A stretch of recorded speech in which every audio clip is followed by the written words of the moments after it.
Bom dia, amados. Desejo saudá-los com a graça, a misericórdia e a paz do nosso Senhor Jesus Cristo. Amém? Mais uma manhã que vamos meditar nos provérbios da palavra de Deus. E hoje nós vamos tratar dos versos 16 a 23, que tem como título O Caminho para Viver em Retidão. Mas antes de a gente desenvolver essa porção, vamos orar. Obrigado, Jesus, por mais uma manhã onde acordamos com vida e ativos para desfrutar da obra da Tua criação. Nos ajude agora a entender a Tua palavra e aplicar em nossas vidas. É isso que nós oramos em nome de Jesus. Amém. Amados, essa porção de versículos dividem-se nos seguintes ensinamentos principais que aqui Salomão quer nos mostrar. O primeiro versículo nos mostra um alerta contra a exploração e o suborno. Condena a opressão aos pobres para ganho próprio e critica o ato de bajular os ricos em busca de favores, advertindo que tais práticas levam à ruína financeira. Diz assim: tanto quem oprime o pobre para enriquecer-se, como quem faz cortesia ao rico, com certeza passarão necessidade. Salomão teve muita gente rica em sua corte e provavelmente conhecia a fonte de renda da maioria deles, isto é, pelo menos tinha conhecimento se os ganhos eram honestos ou frutos de procedimentos abusivos, ganhos desonestos. Ainda assim, esse provérbio não ensina que todo rico será um dia fracassado a pobre, ou será fracassado a pobre, ou ficará pobre. A lição não é exatamente monetária, mas jurídica, já que Deus intervém como juiz da humanidade. Sendo assim, o escritor se refere primeiro àquele que oprime o pobre para enriquecer-se. Trata-se tanto de pessoas que se valem de expedientes desonestos, como ações típicas daqueles que, por ter dinheiro, ditam regras injustas que exploram pessoas que dependem deles, algo que a Bíblia terminantemente proíbe. Em segundo lugar, se refere a quem faz cortesia ao rico. Aqui podemos chamar dos bajuladores.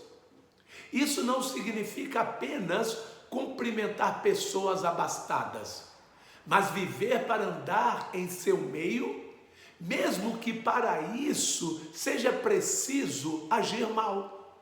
Também significa que tais pessoas aprovam as práticas erradas de homens ricos para viverem cercados deles. Sejam como for, essas pessoas que valorizam mais o dinheiro, o prestígio e o status social, com certeza passarão necessidade, segundo as palavras de Salomão. A questão primordial é definir as causas dessa virada. Apesar de o texto não declarar, o contexto do livro traz implícita a mensagem de que Deus é o juiz, o punidor ao mal, pelo que ele mesmo é a razão da queda de homens ricos que não têm moral, decência, honra, honestidade e compaixão. Por isso, um alerta para nós tomemos cuidado ou tome cuidado com a sua escala de valores, pois se qualquer dinheiro ou objeto entrar nessa escala, antes do Senhor e do amor ao próximo, a sua atitude irá mudar em relação a Deus, como a do próprio Deus em relação a você.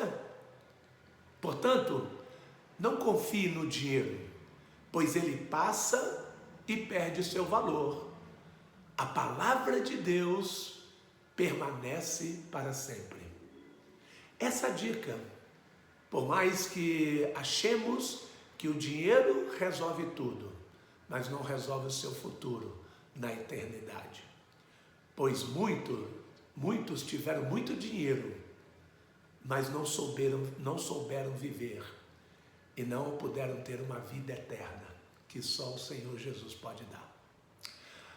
O segundo ensinamento que nós podemos tirar aqui dessa porção é que Salomão quer nos apresentar aqui o ensino da sabedoria, a abertura para o ensino da sabedoria. Os versos 17 a 21 nos diz aqui. Aqui é um apelo para que se incline o ouvido e se guarde no coração o conhecimento dos sábios, com o propósito principal de fortalecer a confiança em Deus e dar firmeza para lidar com a vida.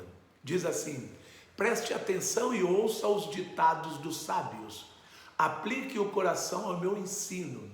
Será uma satisfação guardá-los no íntimo e tê-los todos na ponta da língua. Para que você confie no Senhor, a você hoje ensinarei. Já não lhe escrevi conselhos e instruções, ensinando-lhes palavras dignas de confiança, para que você responda com a verdade a quem o enviou?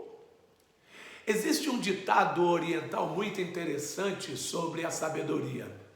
Diz assim: aquele que não sabe, mas não sabe que não sabe, é um tolo, fuja dele. Aquele que não sabe, mas sabe que não sabe, é um simples, ensine-o.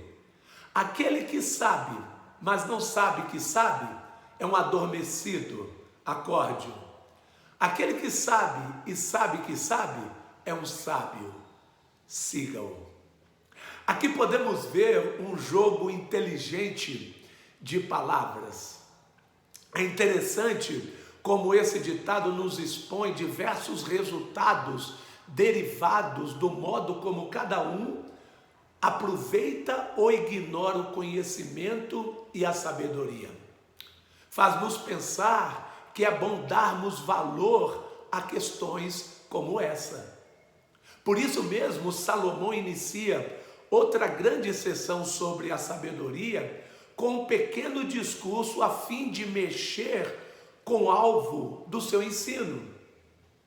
Por isso, sem dar conselhos específicos nesse trecho, ele orienta seu ouvinte para que preste atenção e ouça os ditados dos sábios.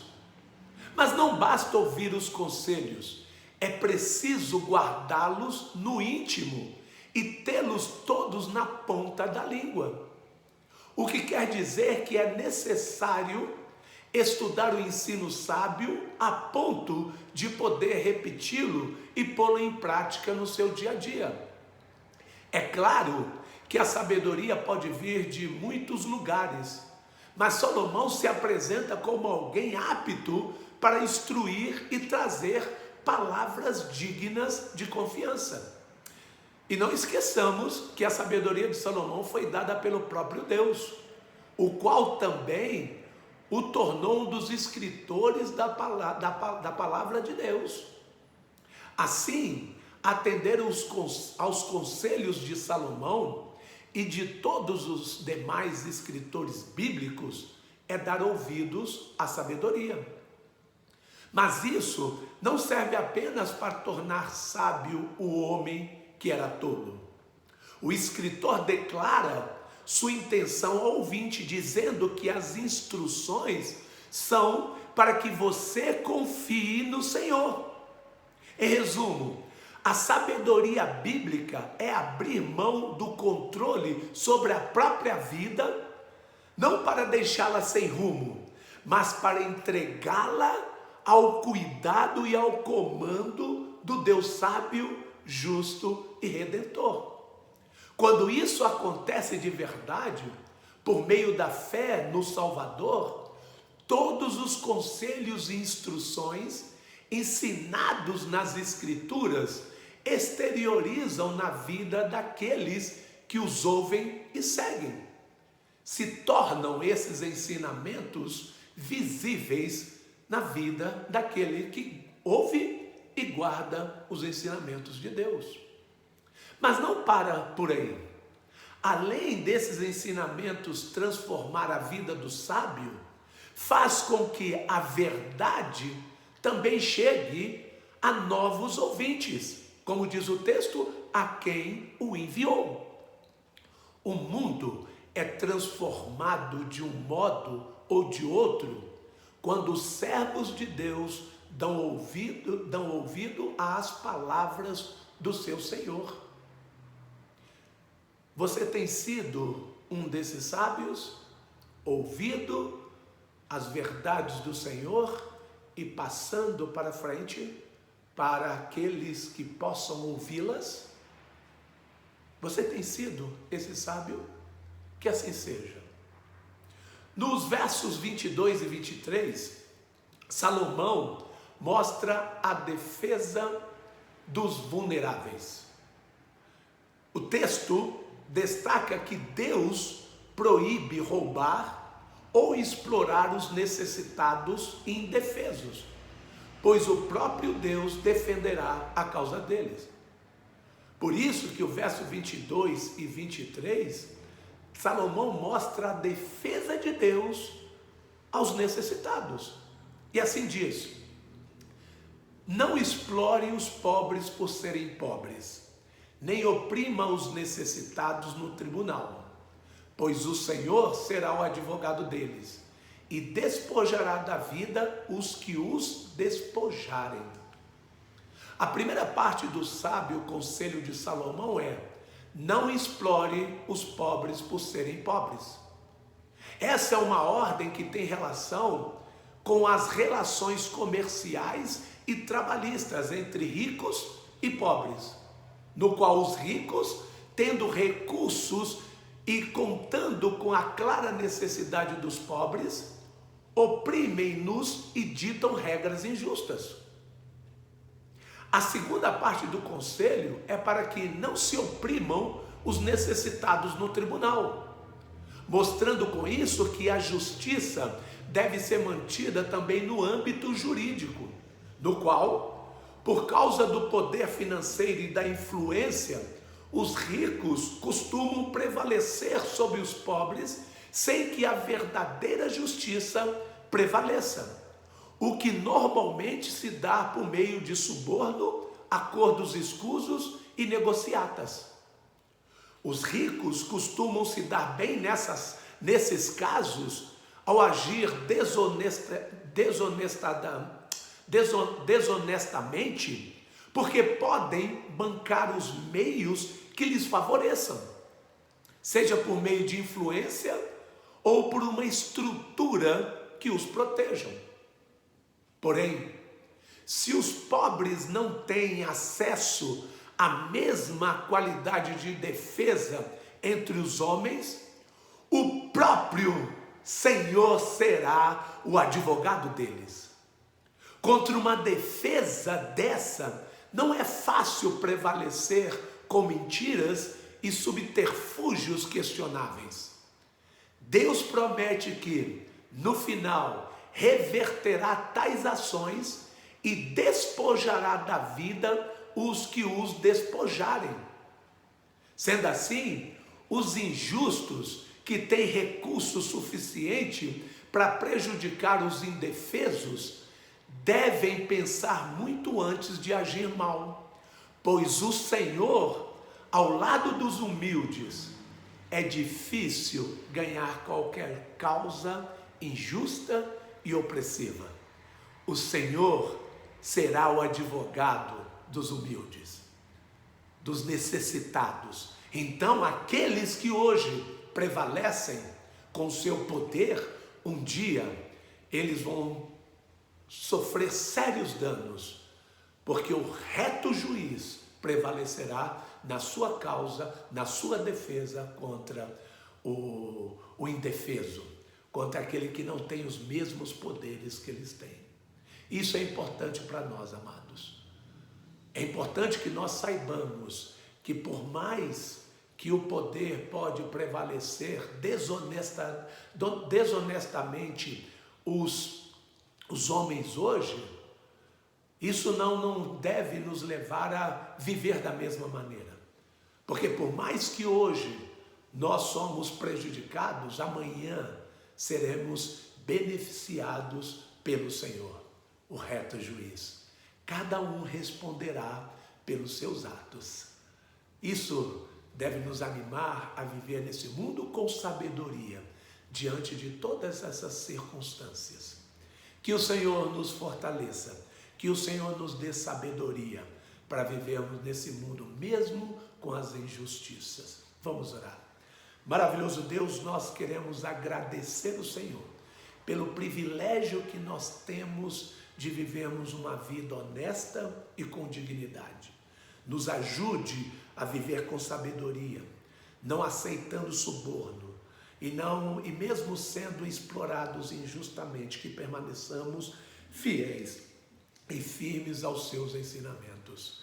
Que a sua sabedoria nos dê coragem para lidarmos com todas as injustiças desse mundo. Ó Pai, que nós possamos confiar na sua defesa, que é reta e justa e permanece para todo sempre. Que mesmo que sejamos injustamente acusados ou também lesados, que permanecemos firmes diante do Senhor.